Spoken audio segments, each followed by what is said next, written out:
Bien, nous allons changer à la fois de territoire, hein, puisque nous allons nous rendre dans un territoire du Grand Est, en Meuse.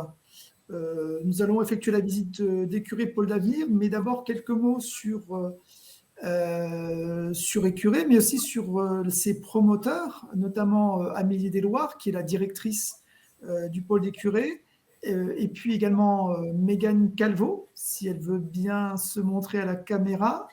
Mégane, voilà, puisque vous travaillez avec Amélie Desloires. Alors, quelques mots avant cette présentation qui va prendre une forme très animée, puisque nous allons pouvoir visionner un film qui a été réalisé par Envirobat Grand Est, par les organisateurs de ce congrès international, sur cette reconversion d'une ancienne friche industrielle, ce pôle d'excellence rurale, qui a de multiples fonctions, on va le découvrir dans ce film, mais qui a surtout un rôle, c'est ce qui nous a plutôt intéressé, de plateforme de formation à l'éco-rénovation et à l'éco-construction.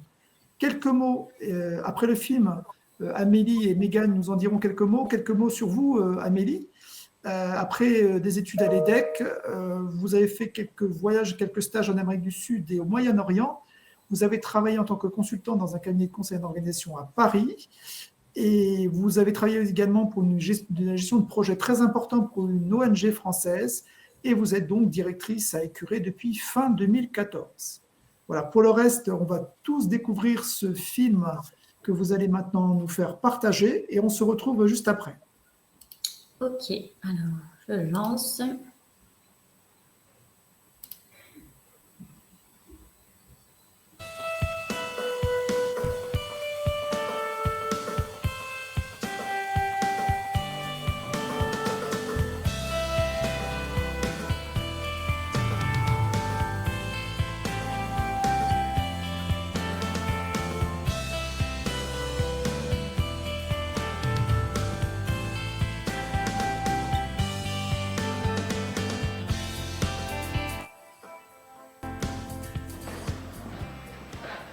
Nous sommes à Écuré, hein, donc c'est un lieu assez symbolique où il y a une friche industrielle. Ça démarre très loin. Et donc, une abbaye, ensuite ça s'est transformé.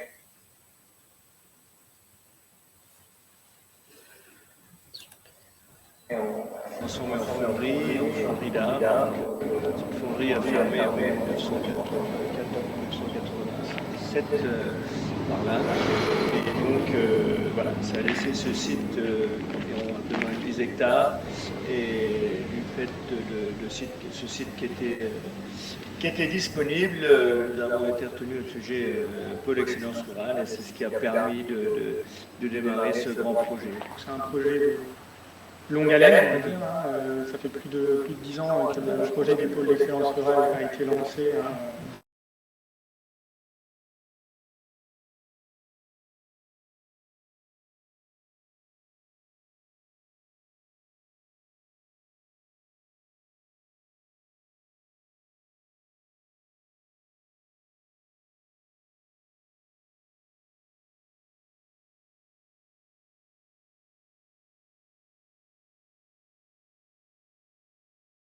Madame Desloires, est-ce que vous pouvez rallumer le son, s'il vous plaît, parce que je pense qu'on n'entend pas le son de la vidéo si vous coupez votre micro. Camille Africaine, assistant maîtrise d'ouvrage à Solorem pour l'accompagner sur la définition du programme détaillé du projet, qui consistait en une réhabilitation lourde d'un peu plus de 7000 m² de bâtiment. Donc, on peut voir autour de nous, parce qu'on est ici dans la cour d'entrée de la ferme de l'ancienne abbaye cistercienne d'Écuré, que la communauté de communes a racheté dans le cadre du projet du pôle d'excellence rurale. Il faut bien garder à l'idée que le site n'a jamais été délaissé, n'a jamais été vraiment ce qu'on peut imaginer comme étant une friche industrielle, perdue, cloisonnée, grillagée. Le site a toujours été occupé, soit dans le cadre d'une activité agricole et industrielle, après la fermeture des fonds de Salins. Donc, ça a permis notamment que les bâtiments restent dans l'état dans lequel on peut en voir une certaine partie. Il y a énormément d'histoires depuis le XIIe siècle sur le site d'Écuré. Et donc le pôle d'excellence rurale a abouti, après la candidature retenue, déposée conjointement par le Pays Barrois et la communauté de communes de la Haute-Saône, et on a pu s'engager dans les travaux de réhabilitation lourde qui ont été menées conjointement avec le PL Lorraine à l'époque, les deux anciens de Grand Est, qui a réalisé une partie des travaux de déconstruction, réhabilitation, dépollution, et la communauté de communes de la Haute-Saône engageant le reste des travaux, donc sur un projet grosso modo de l'ordre de 5 millions d'euros d'investissement. Alors, on ne voit plus l'image. Je ne sais pas si je suis la seule ou si c'est partagé.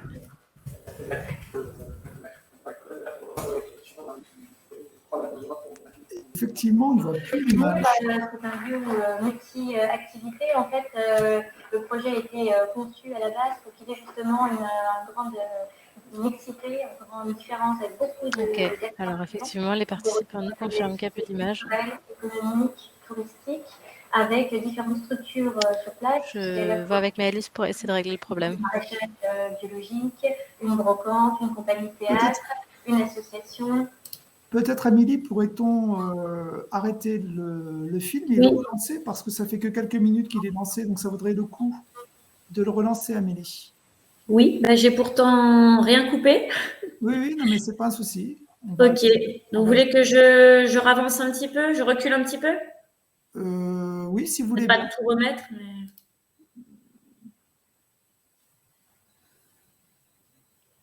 Je pense qu'il faudrait carrément relancer le film. Alors moi, j'ai pas le lien, hein. J'ai jamais eu le lien, donc je peux pas vous le donner. Je l'ai eu en direct juste avant la conférence, donc je peux rien vous partager à part ce que j'ai là. D'accord. C'est mieux? On ne voit toujours rien. Est-ce que vous pouvez essayer de le relancer peut-être? Oui. On va voir si ça peut aider. Ou sinon, effectivement... Je vais arrêter et puis recommencer. Voilà. Je pense que ça ira bien comme ça.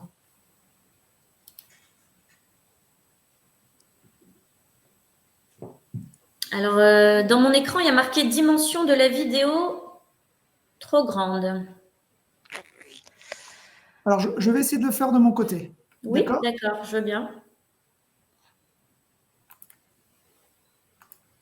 Et puis, Amélie, si vous pouviez couper votre vidéo pendant le visionnage du film, ça libérerait un peu de bande passante. Merci.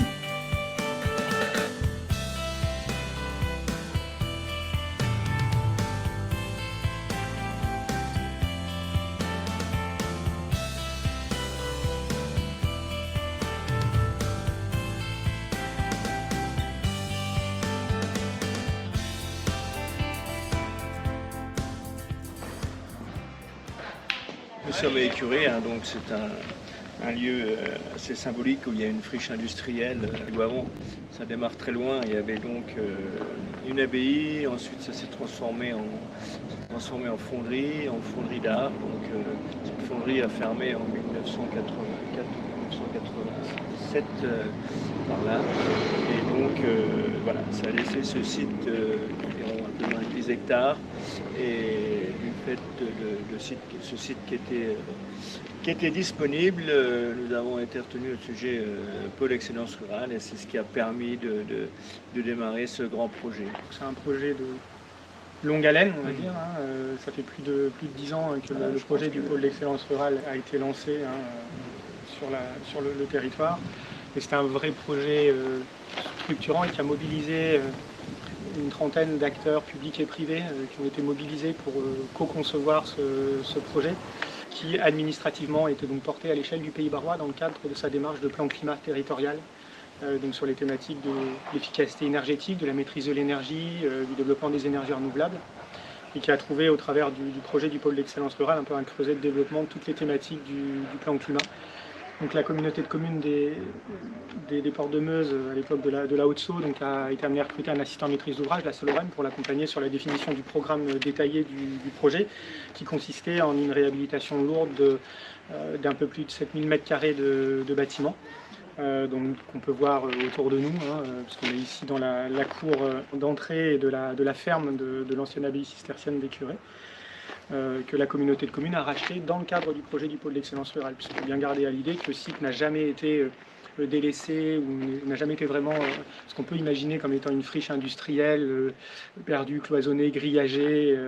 Le site a toujours été occupé, soit dans le cadre d'une activité agricole et ou industrielle, après la fermeture des fonderies Salins, donc ce qui a permis notamment que les bâtiments restent dans l'état dans lequel on peut en voir une certaine partie. Il y a eu énormément d'histoires depuis le XIIe siècle sur le site des Curés, et donc le pôle d'excellence rurale a abouti, après la candidature donc retenue, déposée conjointement par le Pays Barrois et la communauté de communes de la Haute-Saône, et on a donc pu s'engager dans les travaux de réhabilitation lourde qui ont été menés conjointement avec l'EPF, alors Lorraine à l'époque, on parlait comme des anciens, mais maintenant EPF Grand Est, qui a réalisé une partie des travaux de déconstruction, réhabilitation, dépollution, et la communauté de communes de la Haute-Saône engageant tout le reste des travaux, donc sur un projet grosso modo de l'ordre de 5 millions d'euros d'investissement de réhabilitation lourde autour de la thématique du bien vivre en milieu rural, donc qui était vraiment le cœur et la thématique, la colonne vertébrale de réflexion du projet, de quoi on a besoin pour bien vivre en milieu rural.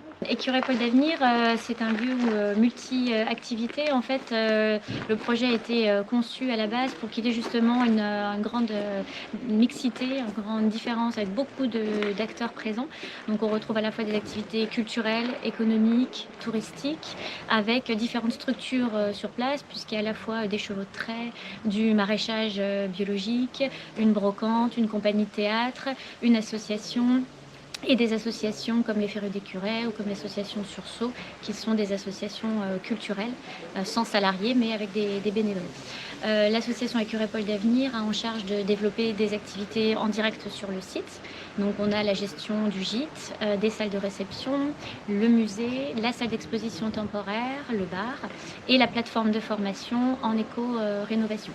Et donc le but, c'était vraiment de mixer en fait tous ces publics, à la fois les utilisateurs du lieu mais aussi leur public, et de présenter en fait vraiment un maximum d'activités différentes pour être attractif. On est sur un territoire rural, isolé, donc on ne vient pas par hasard à Écuret. Donc le fait qu'on puisse proposer différentes activités est une grande richesse. Et on a vu tout au long de ces dernières années que c'est vraiment ce qui a fonctionné. Des années normales, hors Covid, on a atteint jusqu'à 15 000 visiteurs chaque année. On est maintenant une vingtaine de personnes à travailler tous les jours sur le site, avec 6 structures présentes en permanence.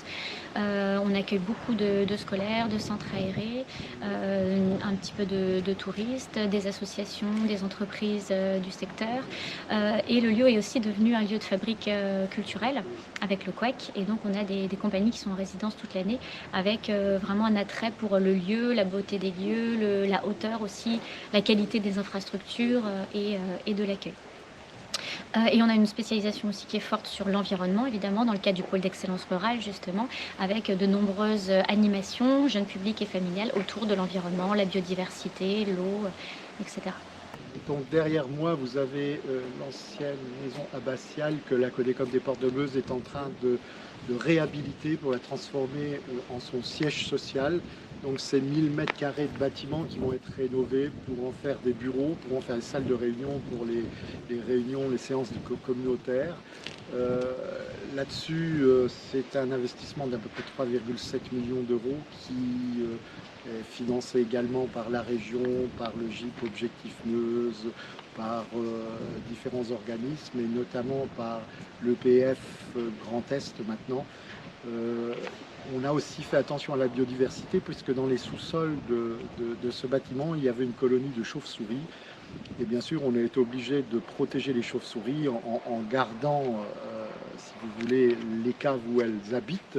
On n'a pas eu le droit d'y toucher. On a dû faire les travaux aussi, les reculer pour ne pas les déranger pendant la période de reproduction. Voilà, c'est un bâtiment qui va abriter aussi à peu près 35 personnes qui vont travailler là en permanence.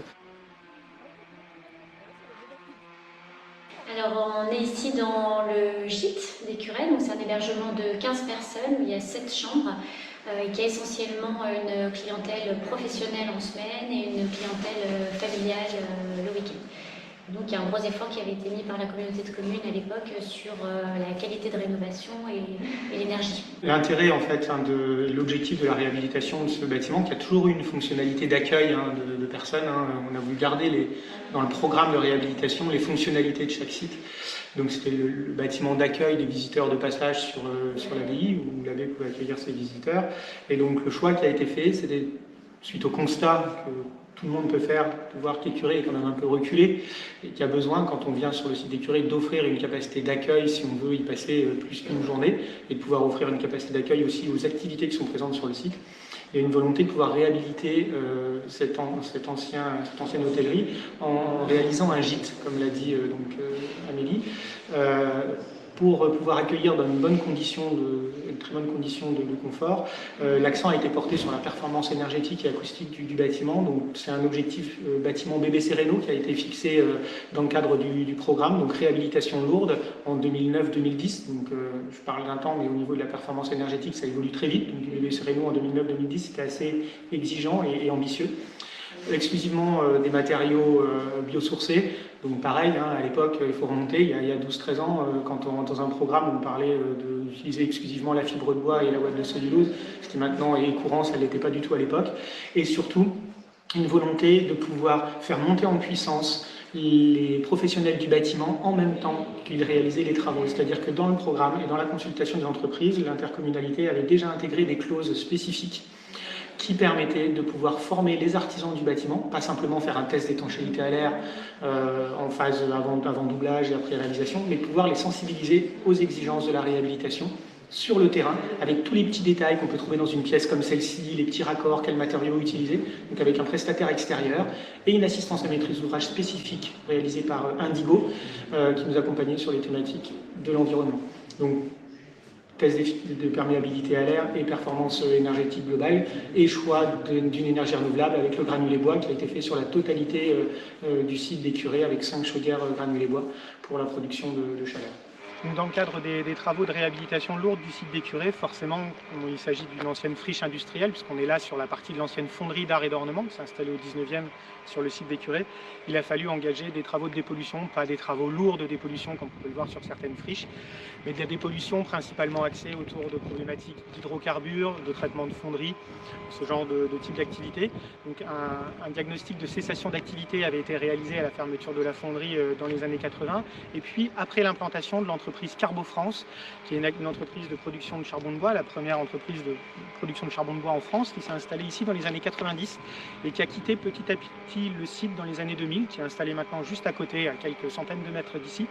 Et donc, suite à ces deux activités, installation classée pour la protection de l'environnement, le diagnostic de cessation d'activité nous avait fait mettre en évidence diverses zones polluées qu'il a fallu identifier, caractériser au travers de sondages, regarder les problématiques de migration des polluants et évacuer les terres polluées qui ont été évacuées en centre de traitement ou de stockage en fonction de la dangerosité des matériaux excavés. Donc ça, c'est un chantier qui a été réalisé en comaîtrise d'ouvrage avec l'EPF Grand Est et la communauté de communes. C'est important qu'il se passe des choses à Écuret, mais que les choses doivent aussi rayonner et faire bénéficier au village. Et ça, on le fait de plus en plus. On utilise le site d'Écuret pour aussi apporter des nouveaux événements et en créer des nouveaux sur le territoire, pas uniquement sur le site. Ça recrée une vraie complémentarité comme on peut retrouver dans un village en fait, et c'est cette activité qui s'auto-alimente. Quand on en parle avec l'hôtellerie-restauration et les divers restaurateurs du secteur, le site des curés est un gros pourvoyeur d'activités pour eux, c'est clair, que ce soit dans le cadre des travaux, mais que ce soit aussi dans le cadre de la vie quotidienne et courante du site. Sur le site des curés, comme on a pu le dire au niveau de la réhabilitation des bâtiments, il y a un accent fort qui a été mis sur l'utilisation des énergies renouvelables. Et dans le cadre des projets à venir, une thématique qu'on souhaiterait pouvoir développer, c'est aussi l'utilisation de la force motrice de l'eau, à la fois en écho au passé, puisqu'on est ici sur le site de l'ancien moulin des curés qui était utilisé à l'époque de l'abbaye, à la fois pour concasser le minerai, utiliser la force motrice de l'eau pour concasser ce minerai fer, et puis d'une petite centrale hydroélectrique qui avait été utilisée dans le cadre à l'époque de la fonderie pour fournir une partie de la puissance électrique de la fonderie, loin la totalité, puisqu'on est ici sur des petits cours d'eau sur la vallée de la Sceau en tête de bassin, donc avec des puissances assez limitées. On aimerait pouvoir retravailler sur une thématique liée à l'autonomie énergétique et à l'autoconsommation, notamment en produisant une partie des besoins en électricité à partir d'une petite centrale hydroélectrique qui, en même temps, permettrait de préserver la biodiversité locale, puisque l'objectif est de travailler sur un système à vocation pédagogique qui permettrait de montrer comment on peut concilier à la fois la production d'énergie renouvelable, la préservation des espèces piscicoles, la montaison, la dévalaison, le transport sédimentaire et ainsi de suite, avec un lieu à vocation pédagogique en autoconsommation. Ici, dans l'ortie tête de curé, vous savez que l'ortie a de nombreuses vertus. Là, les gens peuvent le découvrir en faisant le circuit qui est proposé. À savoir aussi qu'on a créé depuis le 17 décembre 2020 une association qui s'appelle Holositech. Cette association a pour but de promouvoir l'ortie. Alors vous allez me dire comment on promouve l'ortie. C'est tout simple, on a fait des recherches depuis une dizaine d'années avec l'INSAIA et le CNRS de Strasbourg et on s'est rendu compte que l'ortie avait des valeurs purificatives, si je puis dire. Et maintenant, on place des orties dans les stations d'épuration de manière à épurer les eaux usées de stations, avec la possibilité d'être au moins aussi efficace que les réseaux qu'on met dans les stations sur les lits d'épandage. Donc on en est là. On a dans notre association de nombreuses communes qui ont demandé à ce qu'on utilise leur épandage, qu'on traite leurs eaux usées avec des orties. Et on a déposé des brevets, donc après nos recherches avec l'INSAIA et avec le CNRS de Strasbourg, on a déposé des brevets et on va essayer de développer toute cette partie vertu de l'ortie, etc. En complément de la thématique liée à la préservation des chiroptères qui a été évoquée dans le cadre des travaux du logis abbatial, on a commandité aussi un diagnostic auprès de l'Office national des forêts sur la qualité des arbres présents sur le site des curés par rapport aux différentes essences et la préservation de certains arbres refuges notamment ou de couloirs d'alimentation que ce soit pour les chauves-souris ou diverses autres espèces, donc qui sont préservés dans le cadre des travaux. Certains arbres qui auraient pu être abattus ou autres vont être plutôt élagués, sécurisés pour pouvoir continuer à remplir leur fonction de gîte sur le site des curés. Alors concernant la production lumineuse, on est plutôt sur une gestion des horaires et des amplitudes d'éclairement et des puissances d'éclairement par rapport aux études d'éclairement qui ont été faites sur les extérieurs du site et notamment pour éviter, alors on va retrouver nos amis les chauves-souris, pour leur permettre de pouvoir continuer à s'alimenter sur les zones qui ont été définies. Donc on a modifié et ou réduit ou implanté ailleurs certains sites d'éclairement pour éviter que ça les perturbe dans leur vie quotidienne. Dans le cadre du pôle d'excellence rurale, la communauté de communes et ses partenaires avaient aussi souhaité pouvoir intégrer une thématique liée à la production au circuit court, en lien avec toujours cette thématique transversale qui est le bien vivre en milieu rural. Donc de pouvoir disposer d'une activité de production alimentaire en circuit court, en agriculture biologique et en vente directe sur le site. Il s'avère qu'au fil des années, le projet s'est orienté vers une production en agriculture biologique dans le cadre d'un chantier d'insertion. Et donc c'est l'association Les Jardins des Curés qui s'est installée ici dans le cadre d'une convention avec la communauté de communes des Portes de Meuse pour produire sur une zone d'à peu près 4 hectares des légumes en agriculture biologique et dans le cadre d'un chantier d'insertion. Ce qui permet à une petite dizaine de personnes en insertion de retrouver un emploi et une activité quotidienne et de pouvoir réintégrer la vie et l'activité économique au travers de l'agriculture comme support d'insertion pour eux. Donc c'est des personnes qui vont rester plusieurs mois ou des fois une année sur le site avec un encadrant socio-professionnel et un encadrant technique maraîcher où ils vont réapprendre des gestes du quotidien, venir travailler, avoir des horaires, de la formation et permettre de pouvoir après réintégrer un emploi sur le site.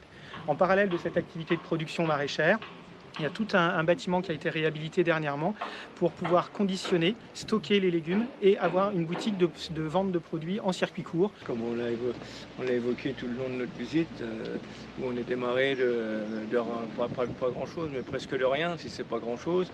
Aujourd'hui, vous avez vu ce qui se passe, il y a beaucoup d'activités diverses et variées.